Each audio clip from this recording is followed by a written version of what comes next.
You're lying in a tent. It's night. 5 other soldiers are snoring around you. You're almost falling asleep, and suddenly you smell something pungent, sour, unbearable. It's not food, not a toilet. It's the foot of a man who hasn't washed in 3 weeks. Your neighbor's foot. He's sleeping. It's not his fault, but his sandals are 2 meters from your face, and the smell from them kills slower than a sword. You can't sleep. You can't breathe. You can't even turn away. The tent is small. You're afraid of your neighbor's sandals, not because they're sharp, but because they stink worse than a battlefield after 3 days of heat. Why was a Roman legionary afraid of his neighbor's sandals? The answer is shocking. Let's go. First, look at the Roman sandal. The caliga, leather straps, open toes, iron nails in the sole. The perfect tool for walking on mud and rocks. But there's one problem. The caliga doesn't dry. It gets wet in the rain. It absorbs dirt. It absorbs blood. It absorbs urine from the battlefield. And it all stays inside. Now imagine, you wear the same pair of caligi for 6 months, 12 hours a day, through mud, snow, swamp. Your feet sweat. Your feet rot. Bacteria thrive in warm, moist skin. The smell of ammonia, butyric acids, and hydrogen sulfide is so strong you could cut it with a knife. But that's not the point. The point is infection. Athlete's foot was a scourge in the Roman army. Not fatal, but debilitating.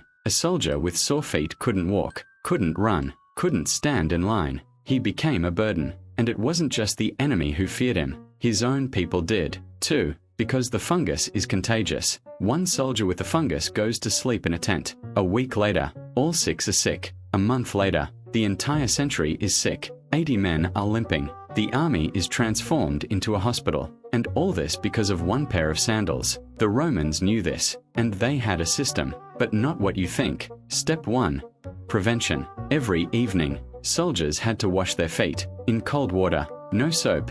There was no soap, just rinse. But where to get water? On a campaign, water was worth its weight in gold. They drank it. They didn't waste it on their feet, so they washed their feet in puddles, in dirty water, teeming with bacteria. Effect 0. Then the Romans came up with the second step, vinegar. Vinegar killed the fungus, but it smelled almost as bad as their feet. The soldiers rubbed their feet with vinegar in the evening. They winced at the smell. They fell asleep. The next morning, the fungus returned. Why? Because the caligi were infected. They never dried out. The fungus lived inside the leather, in the lining, between the straps. The sandals became breeding grounds for infection. And then the Romans resorted to the third step, the strangest one. They exchanged sandals. Yes, you heard right. Roman soldiers exchanged shoes, not because they wanted to, but because it was a force system. The centurion ordered, switch caligi with the person on the left. Why? So that no pair would stagnate. So that fungus wouldn't get used to one foot.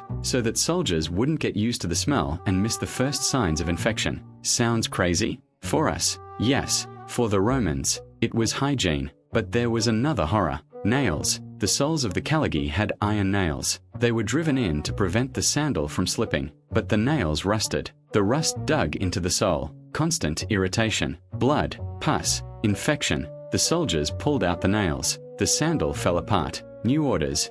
Don't pull out the nails. Be patient. And they endured. Now imagine you're sleeping. Your neighbor takes off his caligi. He places them next to your head. You smell it. Rust, sweat, rotting leather, vinegar, and urine. You can't sleep. You can't breathe. You try to discreetly move your sandals with your foot. But if the centurion notices, he'll punish you for disobedience. You're afraid of your neighbor's sandals. But the real fear comes in the morning. You put on your caligi. They are damp, warm, someone else's. You feel something squishing between your toes. You look down. Between the straps you can see dirt, someone else's dirt. And you know, the soldier who wore those caligi yesterday had fungus. Now you have it. The sandal exchange system spread disease faster than it prevented. The Romans weren't stupid. They understood this. So they had a fourth step, the most disgusting one. Straw. They stuffed their sandals with dry straw. They took them out at night and threw them away.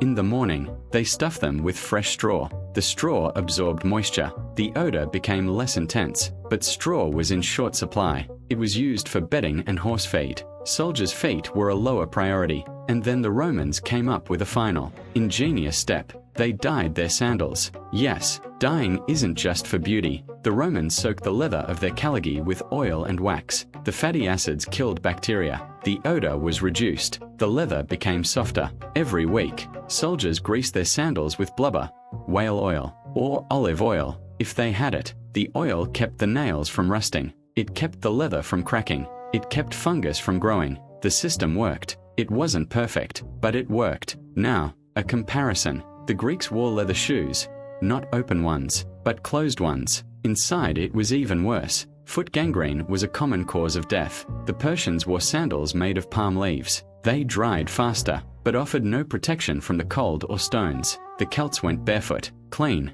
but unprotected in battle. Only the Romans developed a 5-step system. Washing, ineffective. Vinegar, smelly. Barter, dangerous. Straw, scarce. Oil, brilliant. Rome survived on oil and nails. Now let's be honest. Would you survive one night in a tent with 6 pairs of unwashed caligae? 1 month with a fungus between your toes? How many Roman soldiers do you think got an infection from a neighbor's caligae and were unable to fight in a decisive battle? Let me know in the comments. And in the next video, I'll tell you how the Romans cleaned their teeth with urine and why it was brilliant. Subscribe so you don't miss anything. Now, go ahead, air out your sneakers. Your neighbor deserves clean air. The end.